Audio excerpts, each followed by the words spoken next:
Tentative d'assassinat du président, fonds secrets venus de l'étranger et réformes éclairs.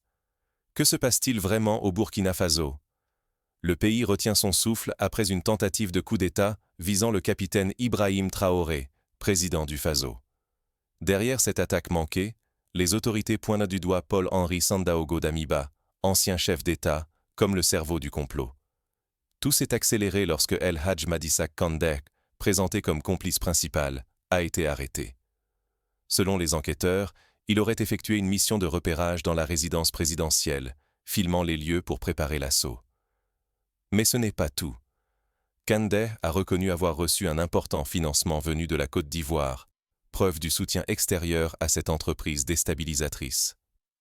Les preuves sont accablantes, des vidéos, des aveux, des traces bancaires. Les autorités n'hésitent plus à parler d'une attaque minutieusement orchestrée, impliquant des complicités internes et des réseaux étrangers. Le spectre de la violence politique plane à nouveau sur Ouagadougou. Cette affaire bouleverse la nation. La stabilité du pays est en jeu, la vie de ses dirigeants menacée, et la sécurité de chaque citoyen remise en question. Jusqu'où ira cette crise? Le Burkina Faso marche-t-il vers le chaos, ou prépare-t-il une renaissance inattendue? Mais derrière cette tempête, un autre mouvement de fond s'opère. Le gouvernement accélère des réformes majeures pour transformer la société burkinabé. Regardons ensemble comment ces décisions historiques redéfinissent l'avenir du pays. Au-delà des complots, les institutions burkinabées connaissent une véritable révolution, portée par des réformes inédites.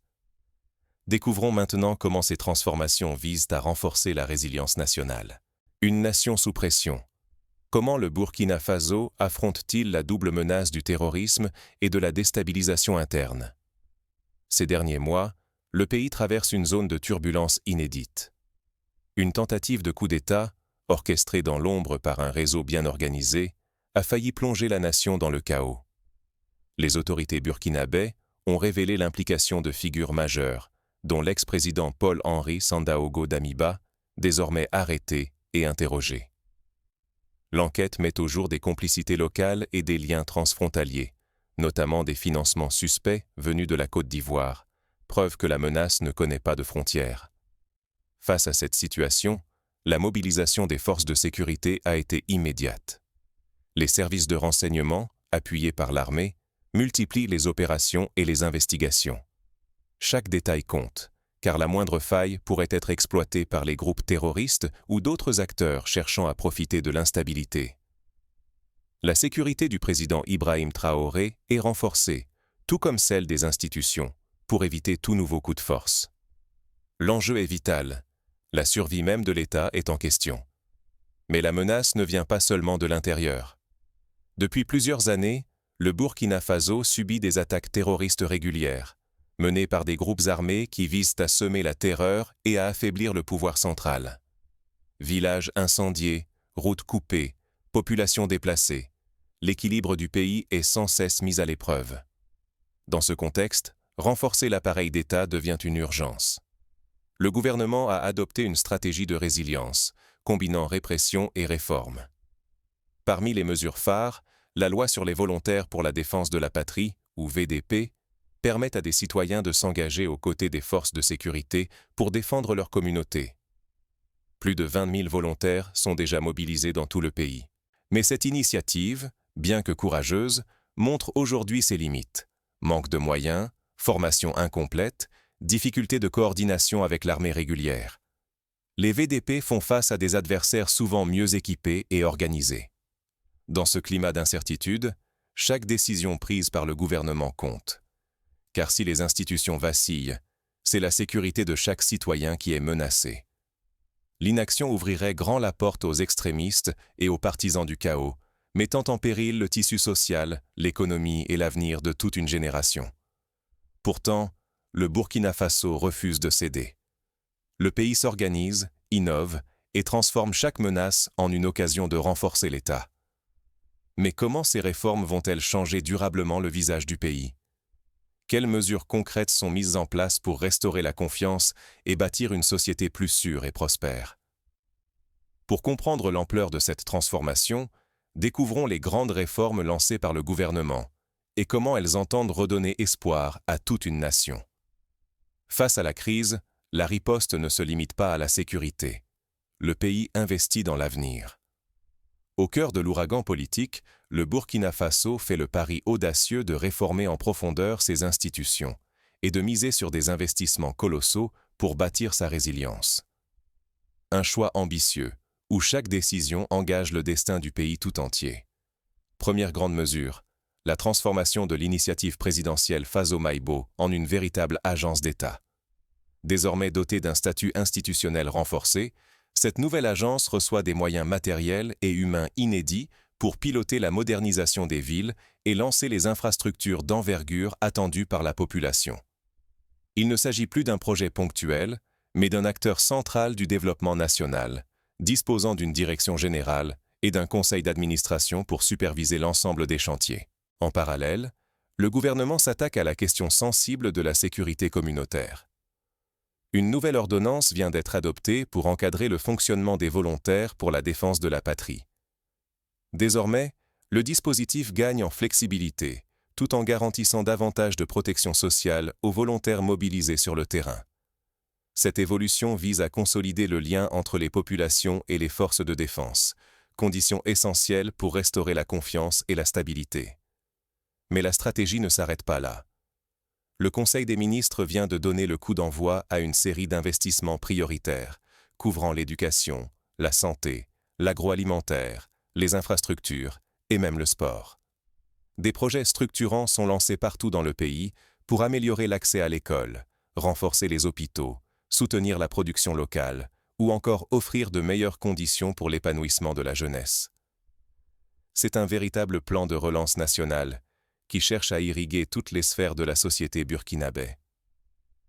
Pour donner vie à cette transformation, le gouvernement dégage un budget de plus de 110 milliards de francs CFA, entièrement financé sur ressources propres. Un effort budgétaire inédit qui traduit la volonté de ne pas dépendre uniquement de l'aide extérieure, mais de s'appuyer avant tout sur les forces vives et la mobilisation nationale. Ce choix fort implique des sacrifices, mais il suscite aussi un immense espoir pour l'avenir. Néanmoins, l'ampleur de ces réformes comporte sa part de risque.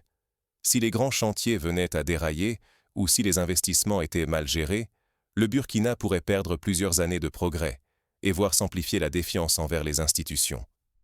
L'enjeu est de taille. Il s'agit d'éviter le piège de l'immobilisme tout en gardant le cap sur la transformation promise. Mais ces changements commencent-ils déjà à porter leurs fruits? Observons ensemble les premiers résultats sur le terrain et les obstacles qui restent à surmonter.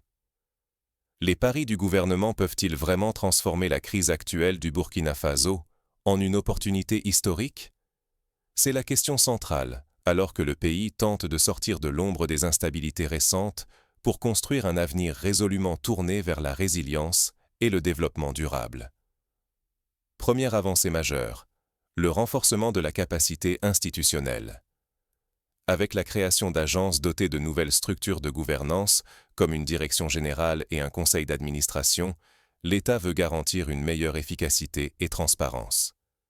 Cette refonte vise à professionnaliser la gestion publique et à renforcer la confiance des citoyens dans les institutions. Déjà, sur le terrain, les premiers chantiers sont visibles. Des routes sont construites ou rénovées, des infrastructures éducatives et sanitaires sortent de terre, et de nouveaux équipements agricoles sont distribués pour soutenir les communautés rurales. Ces réalisations concrètes ne sont pas seulement symboliques, elles améliorent, pas à pas, le quotidien des Burkinabés. L'impact attendu est double. D'une part, renforcer la résilience nationale face aux menaces sécuritaires et aux aléas économiques. D'autre part, offrir des conditions de vie dignes, en réduisant les inégalités et en facilitant l'accès aux services de base. Chaque nouvelle école, chaque centre de santé, chaque route asphaltée représente un rempart contre la tentation de l'exode ou la montée de la pauvreté. Mais le véritable enjeu se situe dans l'avenir. Quelle perspective pour la jeunesse et les générations futures? Ces politiques, si elles réussissent, peuvent ouvrir la voie à une société plus stable, mieux formée et plus solidaire. Elles offrent aux jeunes la possibilité de rester, de s'épanouir et de contribuer à la construction de leur pays, au lieu de chercher refuge ailleurs. Cependant, il ne faut pas sous-estimer le risque. Si le gouvernement échoue à tenir ses promesses, le découragement pourrait s'installer durablement. L'exode rural ou l'émigration des jeunes risquerait alors d'augmenter, tout comme la pauvreté et l'insécurité. La réussite ou l'échec de ces réformes façonnera durablement la société burkinabé. Face à ces enjeux, chaque citoyen et chaque institution ont un rôle à jouer pour consolider les acquis et assurer la réussite de cette transformation. Car c'est la mobilisation collective qui transformera ces paris en victoires partagées. Mais alors, quelles leçons retenir de ce chapitre d'espoir et de risque, et comment chaque Burkinabé peut-il s'impliquer concrètement dans ce renouveau? Au-delà des lois et des milliards, la clé du succès reste la mobilisation populaire. Les réformes, aussi ambitieuses soient-elles, n'auront d'impact réel que si chaque citoyenne et chaque citoyen s'y engage activement.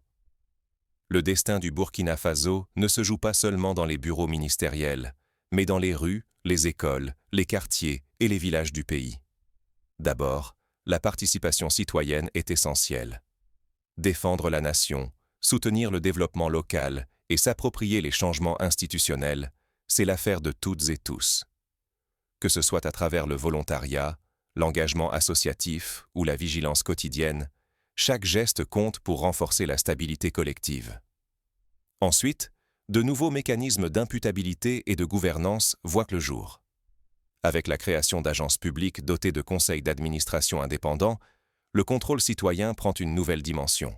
Désormais, il devient possible pour la société civile et les médias de surveiller l'efficacité des projets, de dénoncer les dérives et d'exiger des comptes sans crainte de représailles.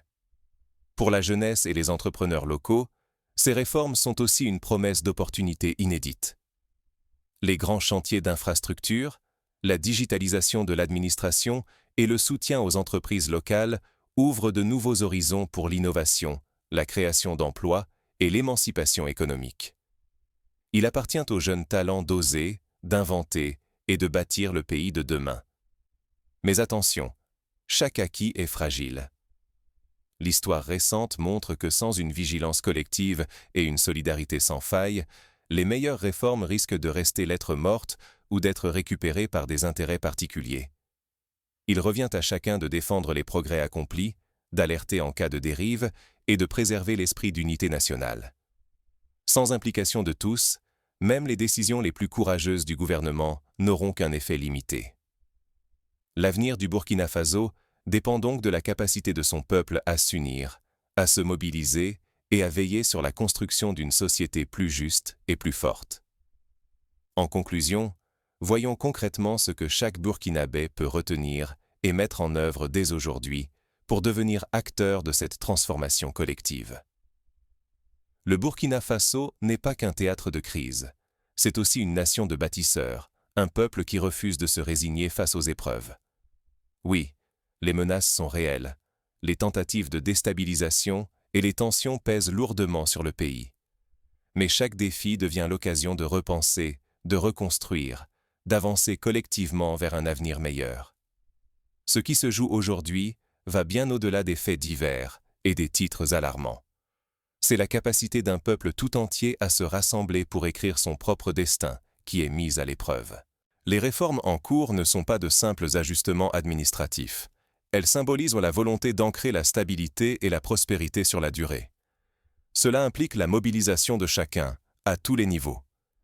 Gouvernement, société civile, entrepreneurs, jeunes, femmes, tous ont un rôle à jouer pour bâtir un Burkina Faso plus résilient et plus juste. Se contenter d'être spectateur, c'est laisser l'incertitude guider l'avenir.